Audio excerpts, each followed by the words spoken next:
But might as well get started here without and not keep you waiting. I presume you can still see my screen. Is this true?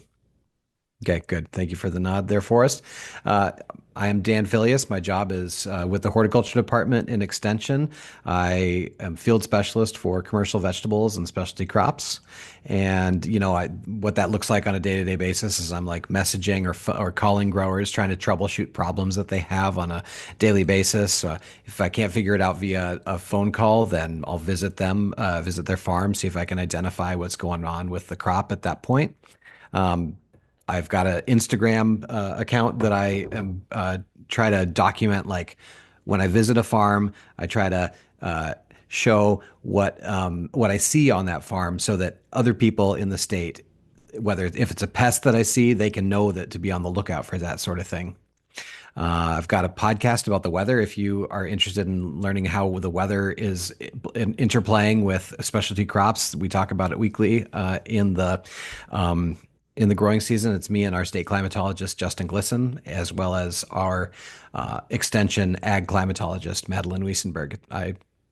It's a good one. I enjoy doing it.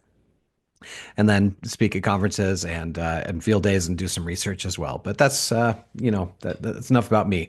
We're here to talk about getting started in commercial vegetable production. I myself was a commercial vegetable grower before I joined Extension. I worked for 14 years. I never owned a vegetable farm. I managed vegetable farms. So key caveat there, but I got a lot of experience with the ins and outs of vegetable production. Um, but so in essence, who do I serve? What is commercial vegetable production? If do you sell the crops? If not, you are not commercial. If you do sell the crops, yep, congratulations, you're a commercial grower. And I am paid by Iowa State University Extension to serve you and help you out. So as soon as you start selling those crops, whether it's at a farmer's market or anywhere really, roadside stand, I'm your guy to help out, help you do well. But it's not that simple. What goes into it? Uh, there's in a lot of these crops, there are short harvest windows. It's very perishable. Um, we see weeds. I mean, this is not just in vegetable crops, but there with lots of different crops and being planted at many different times. There's a lot of different windows for weed control. So it's not like a cornfield or a soybean field where the whole field is the same size and you can do weed control in one pass. Uh, Daily work, it's highly weather dependent, and you got to be out there. Like I said, perishable crop, if it's ready, and you have to be out there harvesting it in pretty much any condition. And it's mostly manual harvest. For fresh vegetables, there's not that many that have machines that can harvest them. I'll show a picture or a video of one of them later, but that is for the most part all manual. And there's specialized machinery, which is sometimes hard to come by here in Iowa. Secondhand machinery is it mostly localized in the places where big vegetable production is. So people in Michigan have a better selection of secondhand machinery than we do in Iowa. But there is some stuff that can be used. And then also irrigation and cooling is necessary for a lot of these crops, and those are things that are not typically found at most farms that people are looking at buying, or properties that are looking at buying. And I know you've talked about marketing and business planning already, but it should be mentioned that these two things, nobody gets into it because they really love managing people. But if you get to a certain size of a farm, people management is a big part of this work.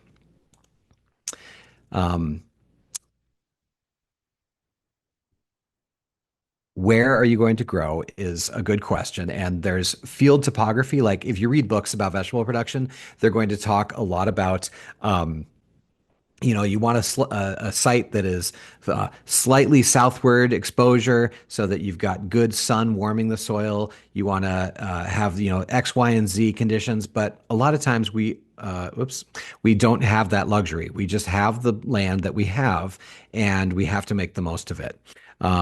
Soil type and health does come into play, but there are ways you can amend it.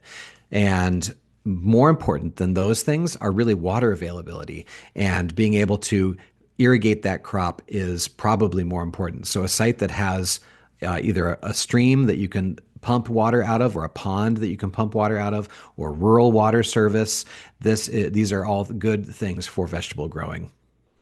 Oops. Because and finally, you can have the perfect field for growing, but the market is really the most important thing. If you look at where vegetables are grown around the state, they're very much concentrated around the urban areas, because getting the product, the produce, to the consumer is the biggest thing, or having just a market for people to eat it. A lot of folks in rural areas have a garden already and are not buying as much produce. So that's another reason. And then there are bigger farms in more rural areas that are marketing wholesale, selling to Fairway or Hy-Vee or something like that, or even out of state. That is another option. So it's not, you don't have to be around an urban area, but it sure makes it easier if you have easy access, or if you're on a good highway frontage with a nice pull off so that you can have a roadside stand. It's important. Marketing is the hardest job, and Iowans don't eat that many vegetables. If you look at this map here, you can see, let's see if I remember how to do this. Yeah, here we go. The number of times per day that people are eating vegetables, 1.5 here in Iowa. This is a kind of outdated map, but I think it's still relatively true. This is from 2011, from a survey that the CDC did. And you can see, just in general, Iowa is one of the lower vegetable consumption states out there. So this is not to say that you can't sell vegetables to an Iowan, but it is harder. There are headwinds there. So what are some successes that people are having at a smaller scale for just getting started? Roadside stands like this one. This is at Middlebrook Farm that I used to manage just south of Des Moines. And this was our roadside stand as you walk in there. Farmers markets and CSAs. One thing that's not on this slide, direct marketing since the pandemic has really been online sales have really taken off, is what I'm trying to say. You can direct market via online sales, and have much better success than before the pandemic. It was just a market inflection point. You might want to think about if there are specialty markets that you want to cater to, or organic production is another way, another niche market. I would say that in general, I've farmed in Minnesota, Wisconsin, Iowa, Michigan, and it seems like the importance of organic certification is less here than it was in those other states. If the customer base that you're marketing to does want organic, great, and I would recommend getting certified. But in general, it doesn't seem like people are clamoring necessarily for it here. And once you start wholesale, this is how we used to deliver our produce in this Prius here, just crammed shut or crammed full. This was my colleague at the Michigan State Student Organic Farm when I was managing that. He lived in a different town where we had a grocery that we would sell to, and he would load his Prius up and deliver that stuff there. So wholesale is another way of selling. And remember, you've already been through this, but you would be a small business owner. That is a key slice of this. It's not just growing produce. And what should you grow? This is hard to know, and this is part of your market research. Primarily, think about, what do people want to eat? It's easier to sell them a tomato than it is to sell them the latest boutique thing, to microgreens, or cucamelons. These are like tiny niche things. You can grow a ton of microgreens for in a short amount of time and make a lot of money, but you still have to convince people that they want microgreens. And that there's only so many fancy restaurants out there that are going to want to buy those things. what you also need to think about what grows well here. This picture is of ginger, which grows well in a high tunnel, and that's really amazing to be able to grow ginger here in the summertime. But ginger is not something that and I should note this ginger sold for $16 to $20 a pound, but there wasn't that many people who wanted ginger, and yeah, just things to consider. And uh, I promise it'll get more interesting. I just wanted to get through this first part about the reality check here. So think about what limits you in your situation. Do you want it to just be you or you and your partner? If so, then labor might limit you, and you might look at getting into mechanized field production because you could produce more on on maybe a bigger area of land, but with fewer hands touching the stuff if you have more tractors and more mechanical side of things.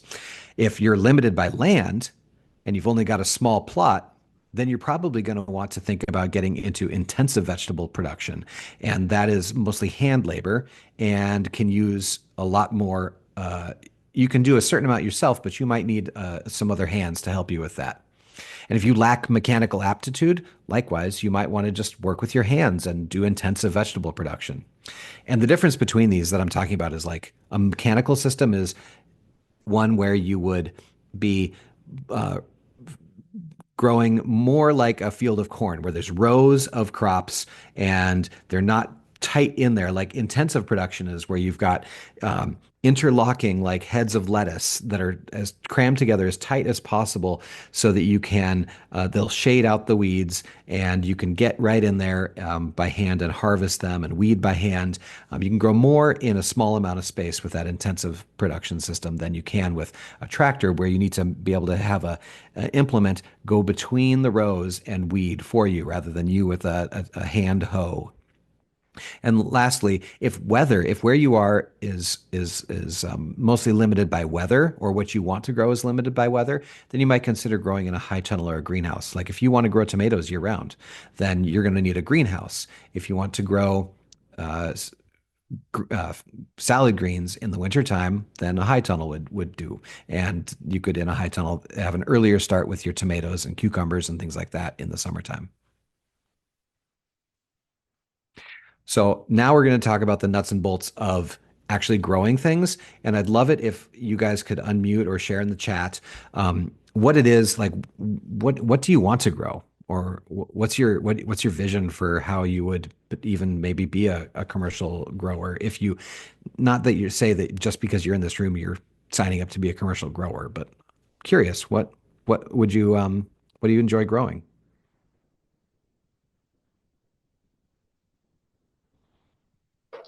I currently just have a normal garden, but I really Hmm. like the idea of strawberries because they're compact and you sell them for $5, $6 a pint Hmm. and everybody wants them at that one peak time. So it's a crop that's you can make a lot Hmm. with limited time and not have to worry about a crop all year long and all the machinery and everything else.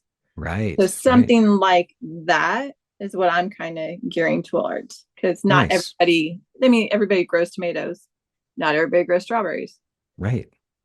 Would you do it you pick, do you think? Or would you No, I don't want people on my land. right on? That's my space. Yeah, right on. Thank you.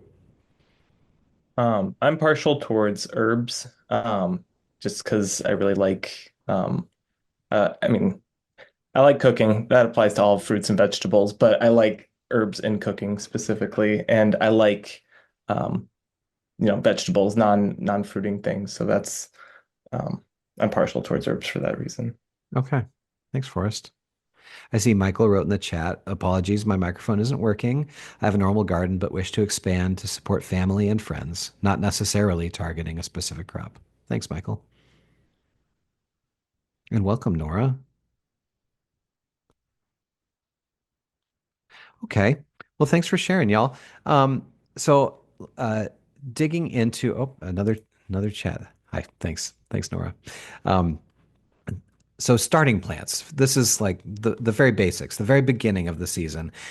We would we'd be starting plants, and this is a picture of the greenhouse that we had at the Michigan State Student Organic Farm. These are onions that are being watered here with a mister, and these are onions that would then be planted out in the field as to become storage onions. And the big question is like, do you like those onions? Transplant them, start them in a little container, and then plant them out, or do you just directly seed them in the ground? DS and TP, or you might catch me slipping into that because that's sort of how I use that in shorthand. But in general, it's best to transplant crops. It's best to transplant as much as you can, as much as possible. The By transplanting, you don't have to then thin the crop out in the field. You get optimal spacing, like you don't get a skip as well, because if you plant it 1 foot apart, 1 foot apart, 1 foot apart, if you plant seeds that way too and the ones in between don't come up, then you've got a gap. So transplanting allows you to have that skip in a cell in the greenhouse, and then just skip past that one and only plant out the ones that germinated. And it's also best to transplant things that are warm season crops in general, because that you'll get with our shorter growing season here, we're not that far north, but it's still short-ish. And so you get earlier crops if they're warm season crops, like tomatoes, right? People plant plants, they don't plant seeds for tomatoes here in Iowa. Other things that are that way are peppers, eggplants, and then you see these cool season crops. Head lettuce is just because you don't want to have to thin it, and because a head lettuce is one plant. If you have two of them too close together, then they don't make the right shape, and you get a poor product that way. Kale, collards, chard, things like that. And rutabaga is a brassica that is just has poor germination, and so a lot of people will just transplant rutabagas instead of direct seeding them. But you'll see all the rest of the brassica root crops, brassica like that, like radishes, turnips, those things are generally direct seeded. You might hear of people transplanting melons. You'll see that I have most cucurbits on the good to direct seed here.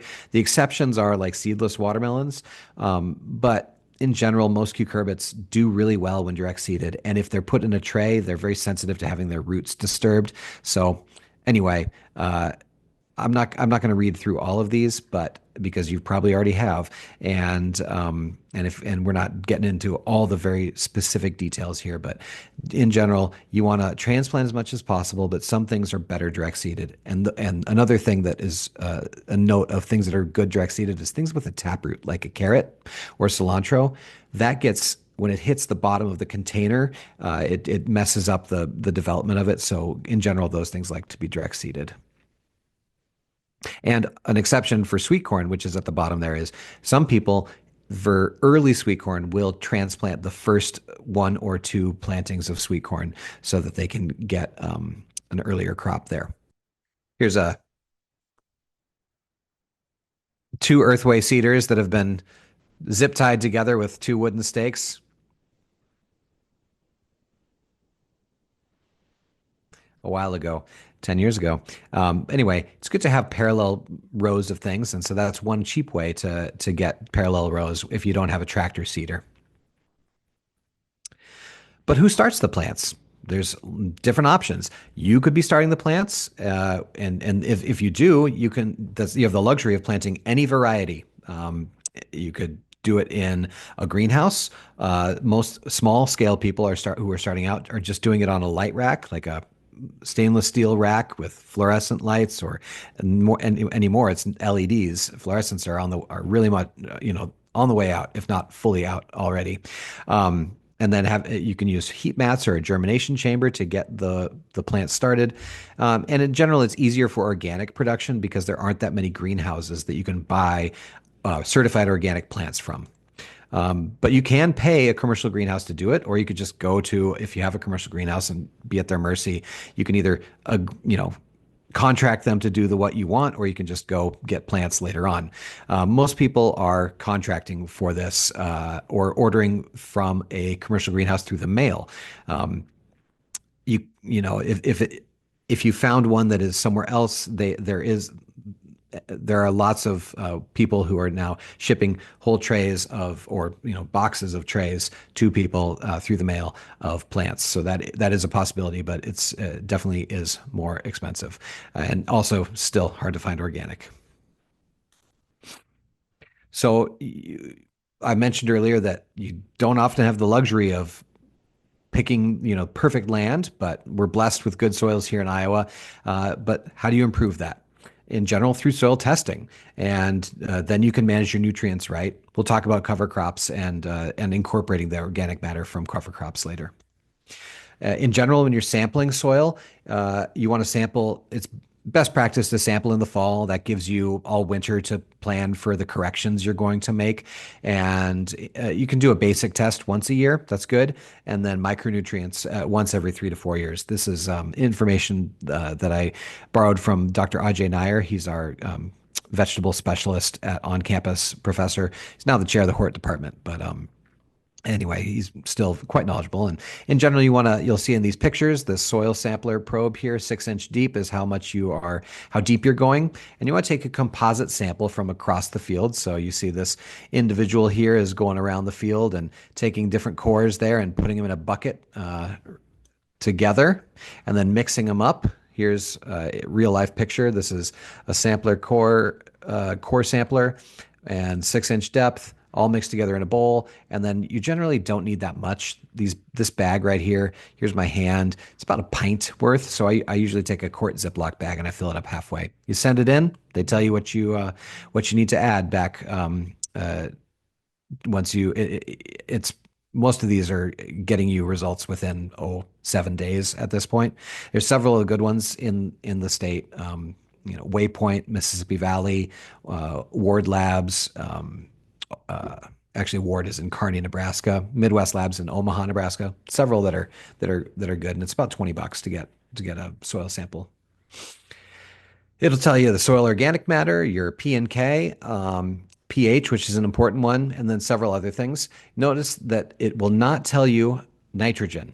Nitrogen is something that's super volatile, so a typical soil test is not going to tell you nitrogen, but that's a big ingredient or a big nutrient that plants need.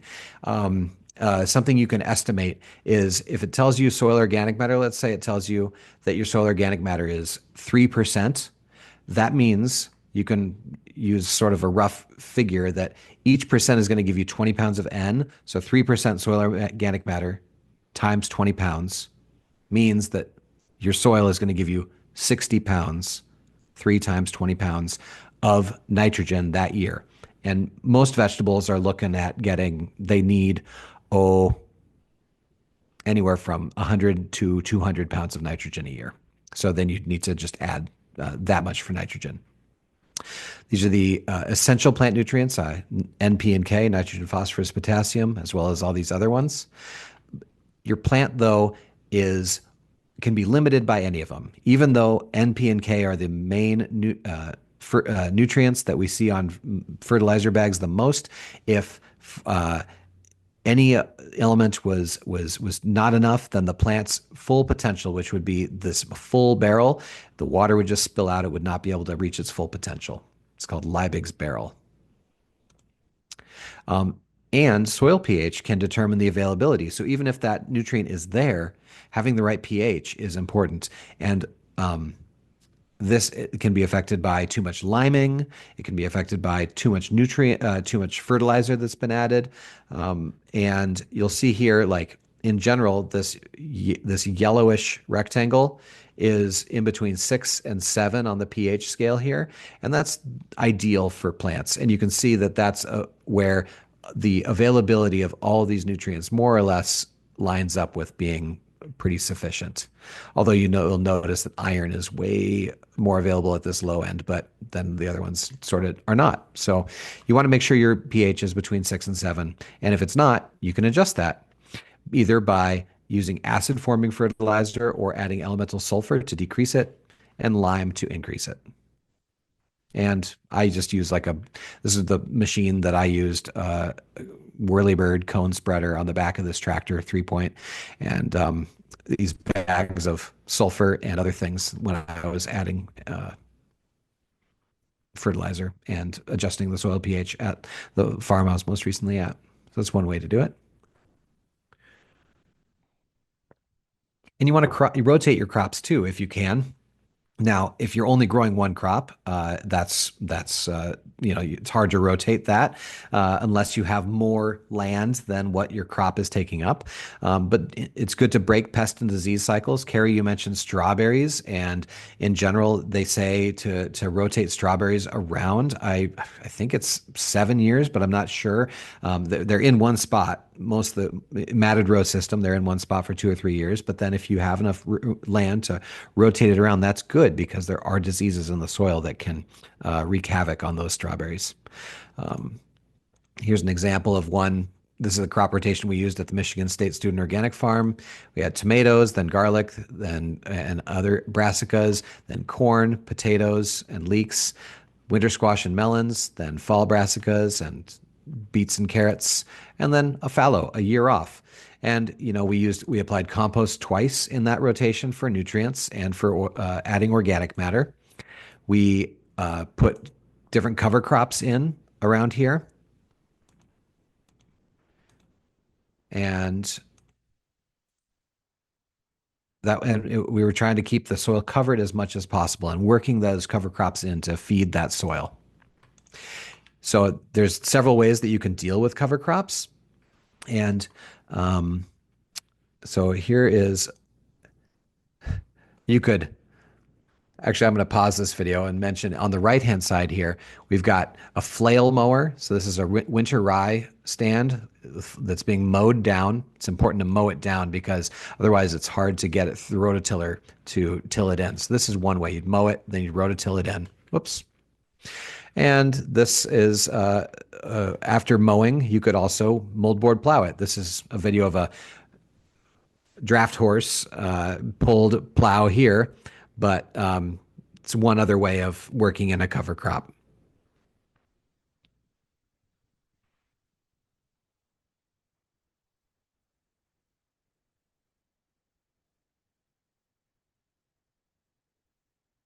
Hmm.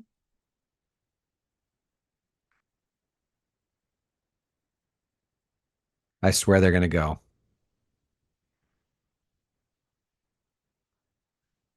And that moldboard plow is just turning that soil over. If you're not already familiar with a moldboard plow, it's just flipping it over. You'd then follow that with a disc to really work it up. But you can see that's nicely been worked in. There's other ways to do it too. And increasingly, there are more and more people who are farming vegetables using no-till practices. So to deal with cover crops in a no-till way, you would have something like this roller crimper here, or put a silage tarp over it. You can also, if you're very small scale, mow down your cover crop with a weed whip, weed whacker, or just mow it down and tarp. And I'll show you what I mean by T-posts here in a sec. Here we go. So this farm in Maine, Frith Farm, has been working on this technique where these are beds with pathways in between. You can see the dirt here where the pathway is, and they used a seeder to seed this winter rye on the bed tops. They've got a T-post here between their feet, and they've got a rope that they're holding up to their hands to keep tension on that rope, and then that T-post firmly on the bottom of their shoe. And they sort of rock back and forth and crimp that rye down. Crimping it kills it, and it's important to kill the cover crop before you, because if you don't, then you've got problems with it competing with your cash crop. So and if you wanted to scan that QR code to read more about the farm than their technique, there is that QR code there. And I think I've got another slide here, same QR code. So then they pull the tarp over that crimped rye to ensure that it is dead. And after 2 weeks, then they can go in and pull apart the rye and plant a cash crop into there. And that is weed control for that crop. Here's some examples of some summer summer cover crops: buckwheat, sorghum, Sudan grass, and sun hemp, teff. Um, I don't have time, unfortunately, to go into the details of this. I've got these from a previous presentation, but I'll be happy to share these with Lauren, and she can distribute them to you. Some spring cover crops: oats and field peas, sorry, annual ryegrass and clover. And then over winter, things that'll survive the winter and take off in the spring, and like that winter rye that we were seeing pictures of at Frith Farm. Hairy vetch is a good one that gives nitrogen, and then oats and field peas, which is nice because it kills over the winter, and then you can just rake it off. Here's a different QR code for you. This one is for the Midwest Cover Crop Selector tool. This helps show you, this is a screenshot from it, helps show you like when this green rectangle here is like, when is reliable establishment for winter rye? It's middle of August until the third week of October. You can get it in there maybe in the beginning of November, but it's not going to grow that much. But so this is a really helpful thing. It can tell you what would work where you are. You put in your state and your county, and it tells you what the dates are for planting cover crops where you are. It's a nice one. I mentioned irrigation earlier as being super important, very important. And increasingly with uncertain rainfall in the summertime, it is pretty much a requirement that you have some way of watering your crops. And the way to do it is to have deep and infrequent waterings. Mimicking that 1 inch downpour that is ideal, that used to be reliable. And you can put it down either with drip tape, like here. This is that black drip tape here, which water goes in and just drips out. Or you can put a sprinkler. That drip tape is typically fed by either a blue lay flat like this, or there's a cheaper black poly tube header. It's cheaper, but it's less flexible generally, so you can't drive over it as easily without damaging it. But this is sold at Nolt's Midwest Produce Supply. And if you are looking to become a commercial grower, pretty much everybody in the Midwest, everyone in like South Dakota, Iowa, eh, Wisconsin, Minnesota, and North Dakota, they're all mostly getting their produce supplies from Nolt's, which is in Charles City or north of Charles City, Iowa. There's other places you can get things from, but it's a Mennonite run place, and they've got the best prices, generally speaking. So not an endorsement. It's just speaking the facts about where I see everybody getting their stuff. If you happen to be located near an Amish community or a Mennonite community where you are, they generally have like outposts, like satellite locations that have a lot of the same supplies. So like in Bloomfield, Drakesville, there's Rolling Acres Produce Supply, or Fox Valley Produce. In Kelowna, there's Crossroads Supply. So these are other places that you could find these things, but generally they have the same selection as Nolt's. And if they don't have something from Nolt's that you see in the Nolt's catalog, then they can get it for you at that location. And just one last thing about Nolt's. There's another Nolt's out in Pennsylvania in Lancaster County, and they're related. And I think the website for Nolt's in Iowa is hosted on the other one. But make sure that if you're looking online at the catalog, that you're looking at Nolt's Midwest Produce Supply and not Nolt's Produce Supply, because the regular Nolt's is out in Pennsylvania and will not have the same necessarily selection in their catalog or prices, but pretty similar. All right, here's another example of drip tape out in the field. This is buried drip tape. So this is below the crops, and you can see it's getting the soil nice and wet there. I'll note that this whole system was being fed by a spigot on the side of a house that was next to this field, which limited our supply greatly. I have these valves here because I could only run this section over here. 1, 2, 3, 4, 5, 6. I think these are 400-foot long rows here, 6 of them at a time, because that was if I did any more, then the pressure would not be enough to have the water drip out. So I have these valves to shut them off. right here. Oh, actually, forgive me. You'll notice that these are both on. So maybe if I did my math wrong, maybe it's 7 of these that I could do at a time. Anyhow, I wanted to be able to shut them off because they couldn't all run at the same time for the whole field. Here's the water dripping out of the drip tape at the other end of that field that we just were looking at.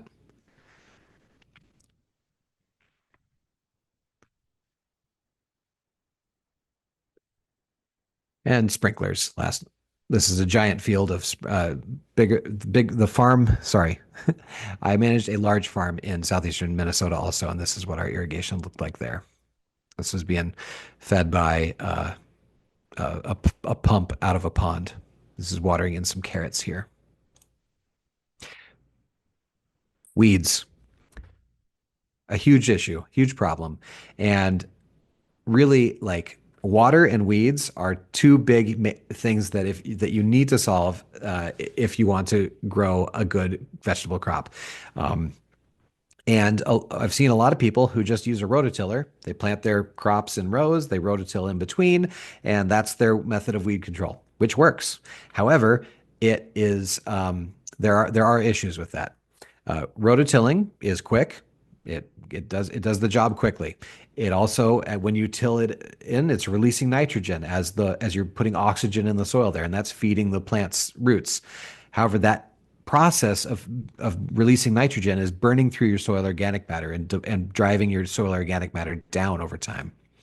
And it destroys your soil structure. So if you get a big downpour, it's going to get crusty. It's going to get like more concretey. It's not going to have as much airspace in there, which is also something that plants need. And lastly, you're bringing up more weed seeds when you rototill, and so it is a perpetual cycle where you're just making more weeds when you rototill. There are other ways. Pop quiz. 90% of horticultural weeds germinate above what depth? That is, how deep is this section right here for where your weeds are going to germinate from? Because what I'm saying is these ones below that level are not going to germinate if you don't disturb them. How deep is that? Unmute or type in the chat. How deep do you think that is?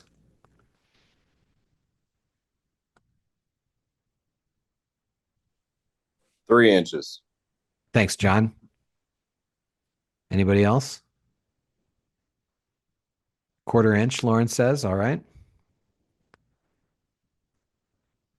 It's somewhere in between there. 1/2 inch. Thank you, Forrest. Let's figure, drum roll, please. 2 inches. 2 inches deep is where, in general, the weeds in a given season are going to germinate from. And if you don't disturb below that 2 inches, you can essentially exhaust the supply of weed seeds from that 2 inch depth in a given season. You can never exhaust all the weed seeds from your soil, but by rototilling, you're bringing these ones down here up every year.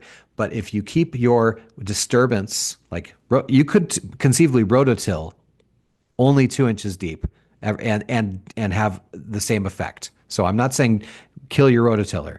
I'm just saying do it smart.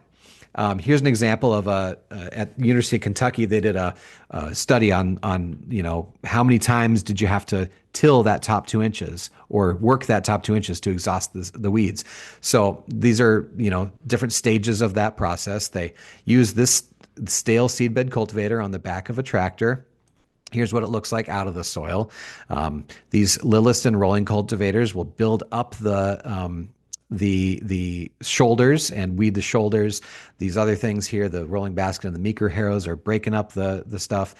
Track sweeps are getting where the tire tracks are, and this bed roller is firming everything down again. So in general, they were tilling every 10 days, no more than 2 inches deep. And if they did it one time, that got rid of 42% of the weeds for that season. If they did it a second time, 10 days later, then it got rid of 93% of the weeds. Now, I'm going to go back a few slides. The red things here are seeds, and weeds. And if they are just in seed form like this, they are very durable and they can hang out for years and years and years. they need to germinate. They need to send that root down and start sending their shoot up to be vulnerable. That's when you cultivate. So they need to be just germinated, and that's when you cultivate. Cultivate is, you may have heard, maybe that's a new term for you, but in vegetable production, to cultivate means to weed. And not to grow something necessarily. It means to kill the weeds that are around your crop. And so cultivating when the weeds are just coming up like this is the ideal stage. These ones are the test ones where they are no longer cultivating, and then they use this little white PVC thing to grab all the weeds, and then they measured the difference. So back to this. 3 cultivations, I had said 2 resulted in 93%. 3 cultivations reduced it by 98%.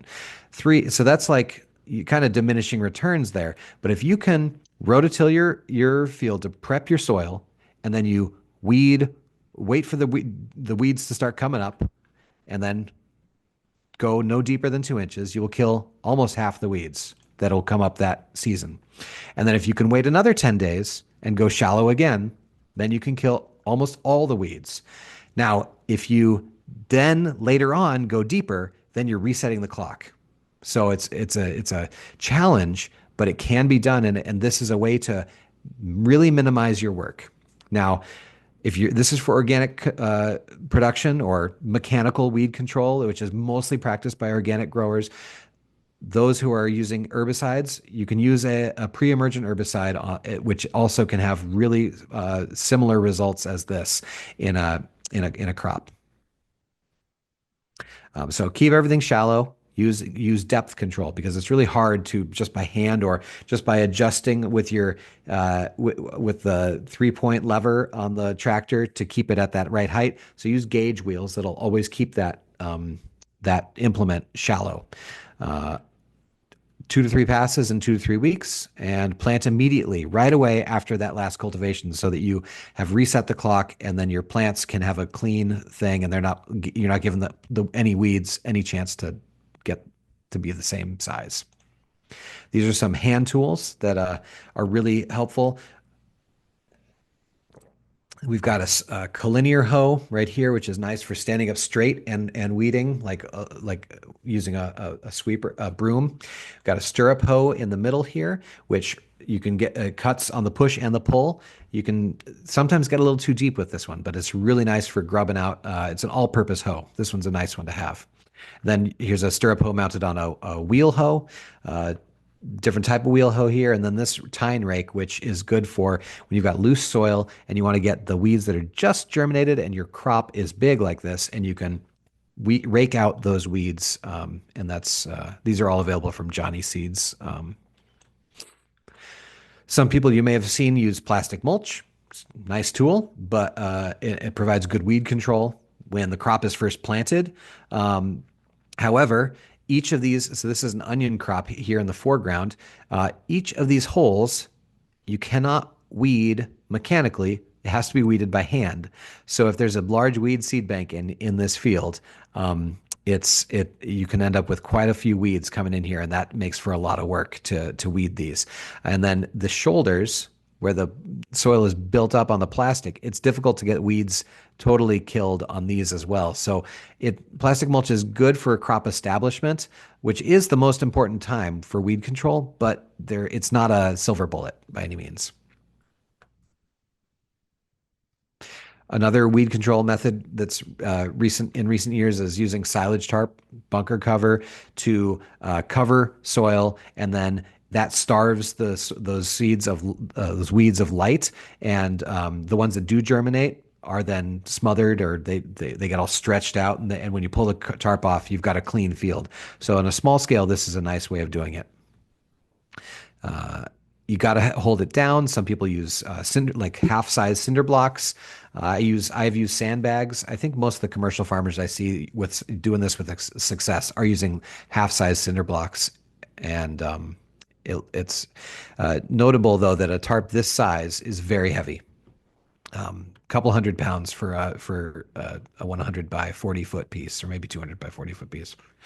It's heavy, and it seems you can get these online, but if you go to Fleet Farm, they're a lot cheaper. and you don't have to pay shipment. Um, Sunbelt is a woven landscape fabric that's UV stabilized. This is, and these yellow stripes are 1 foot apart. This does the same job as that silage tarp, and you can plant through it if you burn a hole through it. Generally, burning is better than cutting because you don't end up with frayed edges on this stuff. I use it without holes burned in it also in my garden. So I prepped this, I tilled this bed here, I planted here, and then I've got this covering the next section that I have not yet planted, waiting to. So when I want to plant this section, I fold it back a little bit, and then I plant there, and I've got a clean. It stays clean until I plant.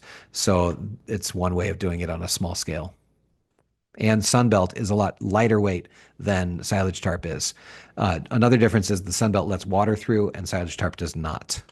So some people, for a early spring planting, like here's silage tarp here, for an early spring planting, they'll prep these beds in the fall and get them at optimal moisture. Then they'll cover it with silage tarp so that they don't get super wet for this over the winter, and then they can peel that back and plant into it in the early spring and have their beds already made. Because sometimes if you're waiting to rototill, waiting for a dry enough day to rototill, in a wet spring, that can be pretty difficult. All right, let's talk pest and disease management. We'll talk about things to know about our integrated pest management principles, spraying, but not spraying too much, and spraying at the right time, learning about disease-resistant varieties, and some different cultural control methods. First of all, let's talk about, I'll note that we've talked about getting healthy crops by soil testing and fertility and deep and infrequent irrigation and weed control. And rotating, we've also talked about. So let's talk about excluding pests. This is another way that you can get around having pest problems without having to spray. So row cover is a big tool that is used by growers. This is also beneficial because it's also known as frost fabric. Some growers still call it remay, which is a trade name of an older version of it that I've not seen marketed. So it's like if Kleenex was still had like gone out of business, but we still called tissues Kleenex. But this row cover here will protect your plants from a few degrees frost. It also keeps out insects. Sometimes people will weigh it down with sandbags on the edges. Sometimes they'll use hoops. Sometimes they'll lay it right on top of the crop. The hoops keep the leaves of a crop from getting frost nipped if there is cold.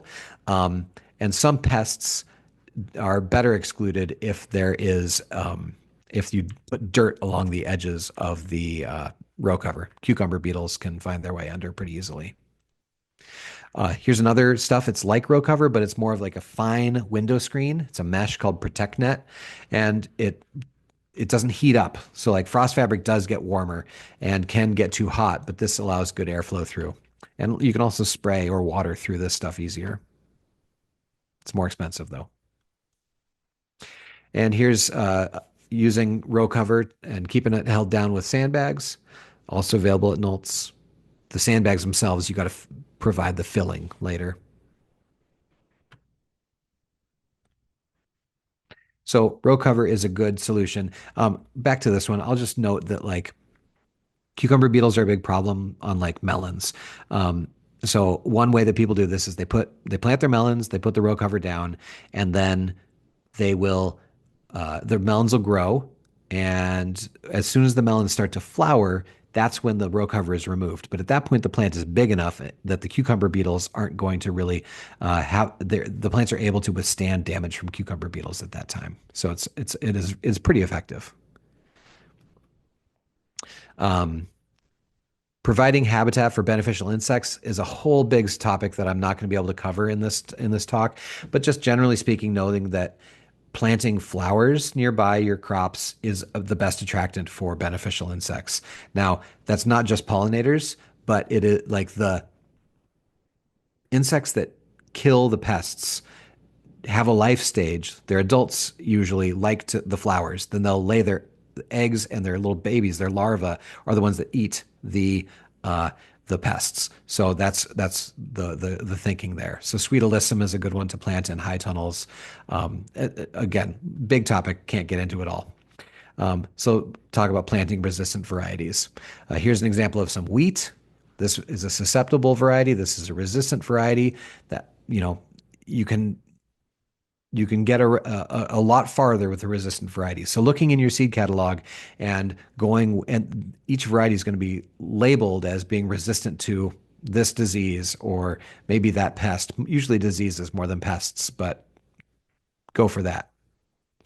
Here's an example. This is not labeled like this, but we had a strong wind in the sweet corn patch, and kickoff is on the right and American Dream is on the left, and we had lodging way worse in kickoff. It made for harvest such a difficult harvest, stepping over these things, and it was interesting because up to this point, kickoff had looked way more vigorous, and I think that it just grew fast and it just didn't grow strong. So that was an interesting thing.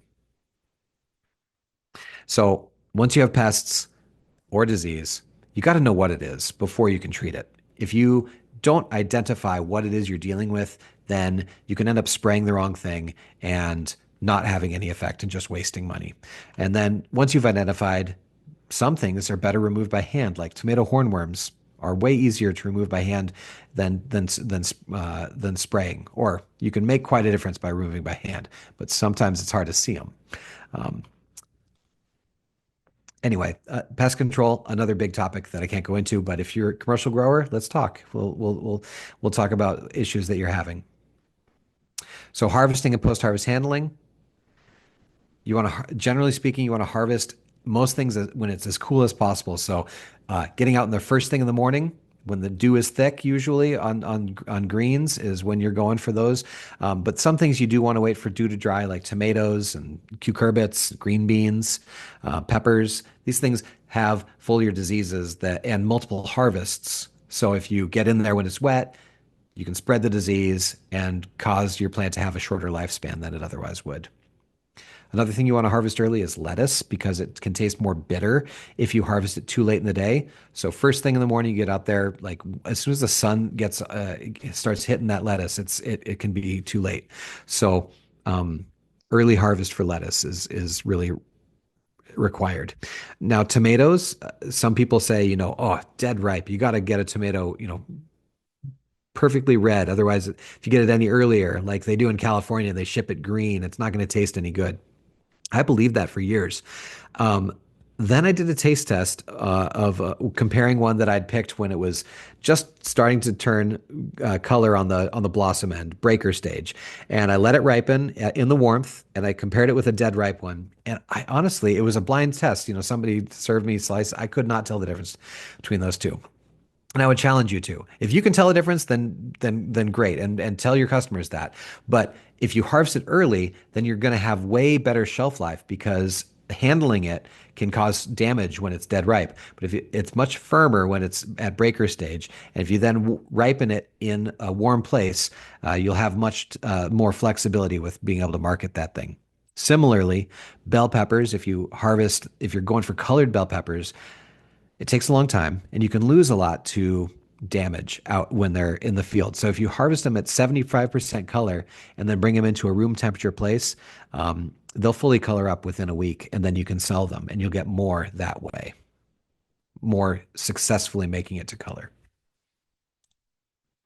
Here we are harvesting onions out of black plastic.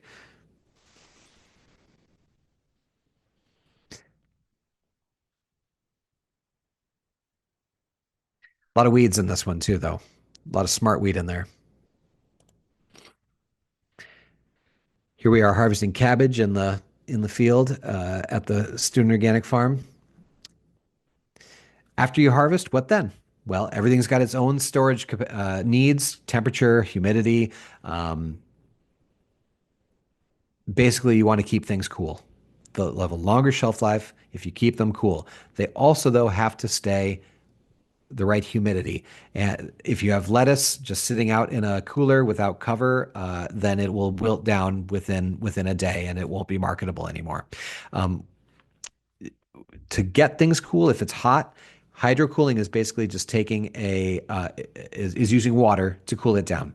Um, and lettuce is generally take put in a tub of water and then submerged, and that cools it down very quickly. You can do this with a lot of different things, but from a food safety perspective, the less you can contact it with water, the better, because water is easy to spread pathogens.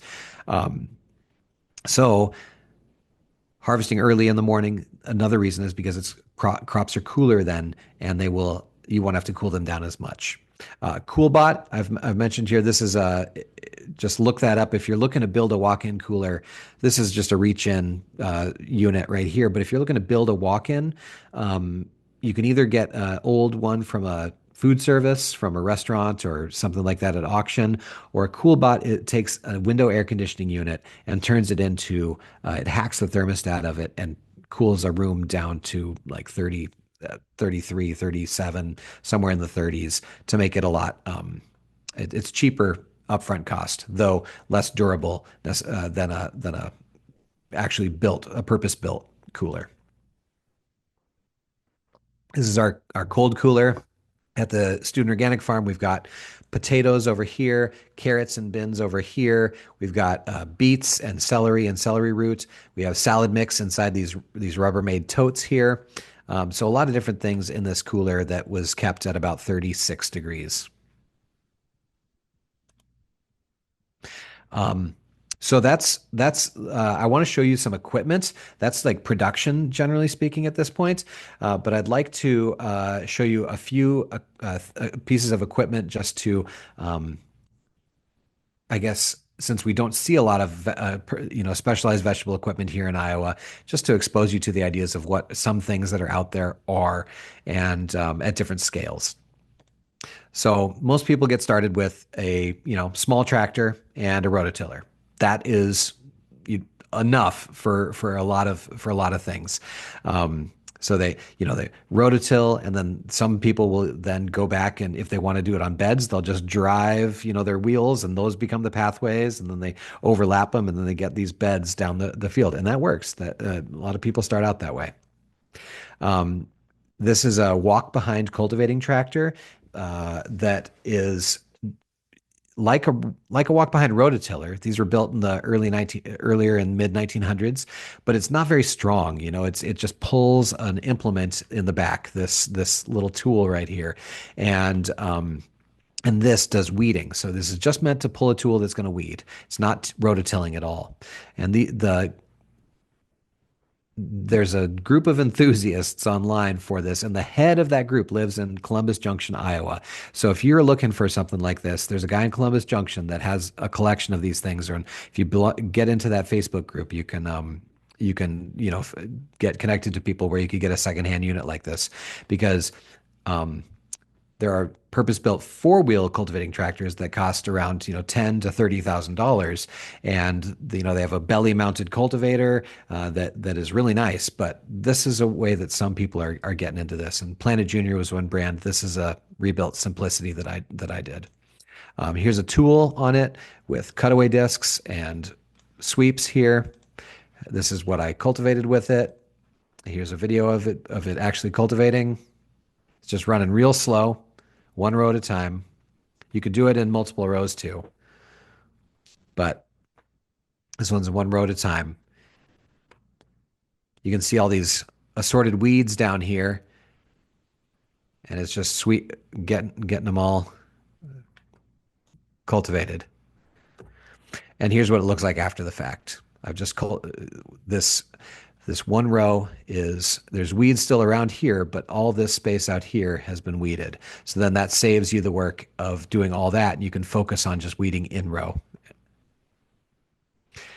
We talked about plastic mulch. This one is here. I've got this pictured here because this is a plastic mulch layer machine on the tractor. You need a big enough tractor to pull that thing, but it's a special machine that this one put fertilizer down, raised up the bed, applied the plastic over the top of the bed, and covered the edges of the plastic, and put some drip tape down underneath there too. This is what we were. A John Deere 4020 is a good tractor that we use for a lot of things. Good, powerful tractor that we used at the farm in southeast Minnesota. Here it is pulling 3 trailers full of kale out to the field to get planted. Um, he, Sometimes having water in a tank out in the field to fill up our transplanter was important. This is our water wheel transplanter. So we'd fill water in these tanks, and then it would drip out through these wheels, these giant cogs that would punch holes in the plastic, and then we'd these are planting peppers here, 2 rows of peppers. So 2 people and this person in the middle. I can't remember what she was doing, but she was necessary that day. This is 3 rows. You can add another one. This is lettuce being planted on the water wheel transplanter. This is our international 656 hydro, and having a hydrostatic transmission is important when running these things, or a creeper gear, because they need to go slow. So you can't just hook a water wheel transplanter up to any tractor, because they generally, the slowest gear at the slowest idle will go too fast for these people planting these things. So having a hydrostatic transmission allowing you to just go very slow, or a creeper gear, is important. This is that John Deere 4020 pulling a different implement here. This one actually plants for you. You put the plants in these carousels, and then it plants down here. I'll show you that right here. I think this is planting broccoli or cauliflower. It also dispenses water into the furrow.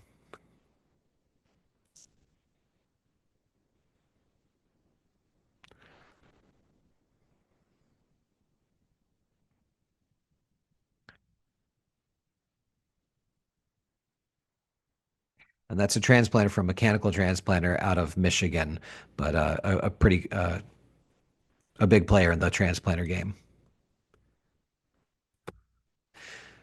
Having a hay rack. We saw the hay racks that were carrying transplants on them. Here we are with these bulk bins, these pallet bins that are collecting winter squash out of the field. Again, the John Deere 4020 pulling that load. Here's a cultivating tractor doing a stale seed bed pass, so going less than 2 inches deep. Has a basket weeder on it.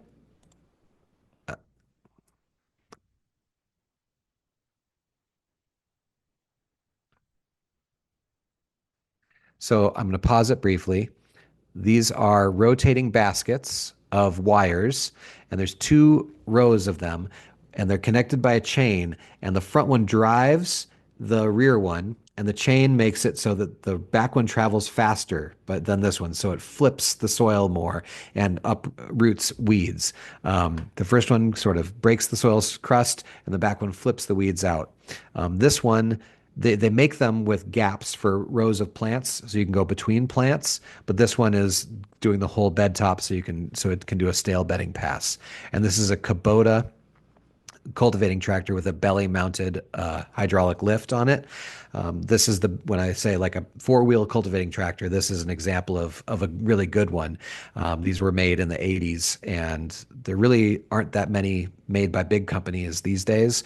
But Kubota, Ford, John Deere, and Case each made one in the 80s that are still really treasured by growers, and you can buy one for about $12,000 now used. That's functioning well.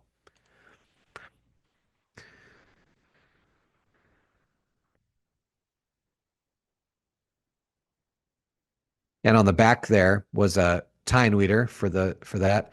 Anyway, you can see right there oops, you could see there was a weed that had been flipped out there. Here we are harvesting beets. This is a root harvester right here being pulled by that same John Deere 4020. Here's a hydrostatic transmission International 70, and it's keeping up here, and it has to stay basically the same speed. Here's a video of it harvesting carrots.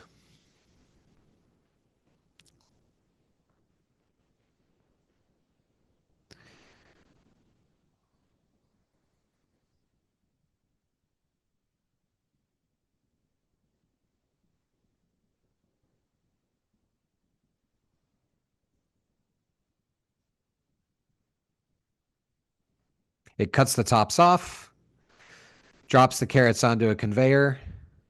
That's the cutter.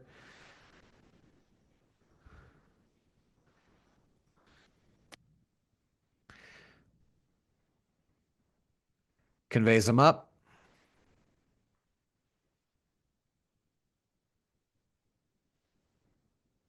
to the bin.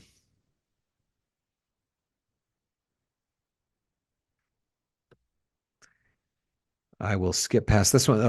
I just want to show you that this is a green wash line. There's a conveyor that takes these carrots in through here and scrubs them clean.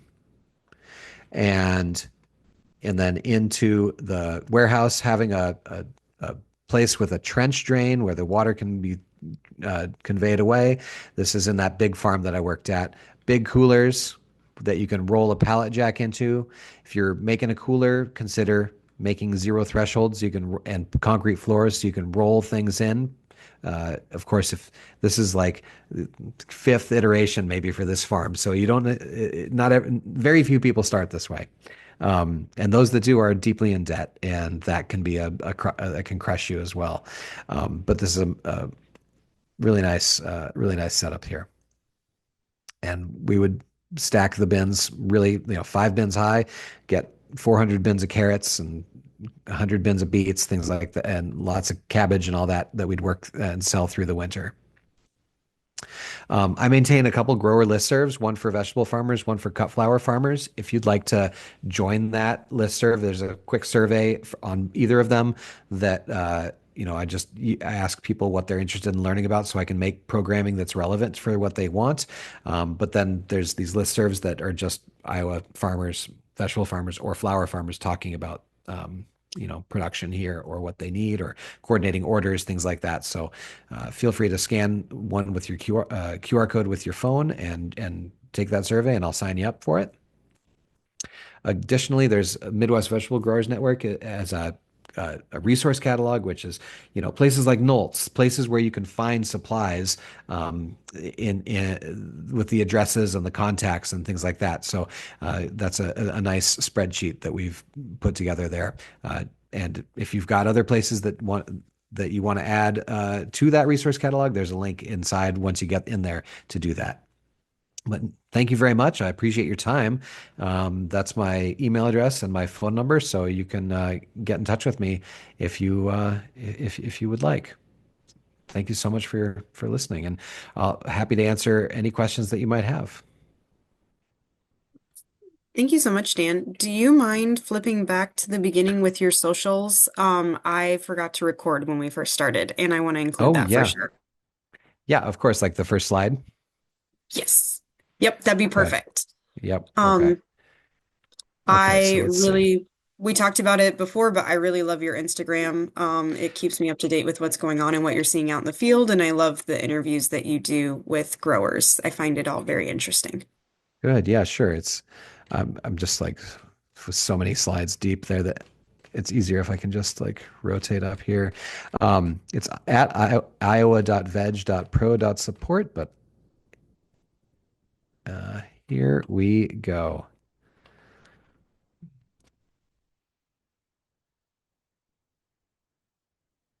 There we are at iowa.veg.pro.support. Excellent. Are there any other questions out there? I'll give you guys a minute if you want to enter them in the chat or unmute yourselves.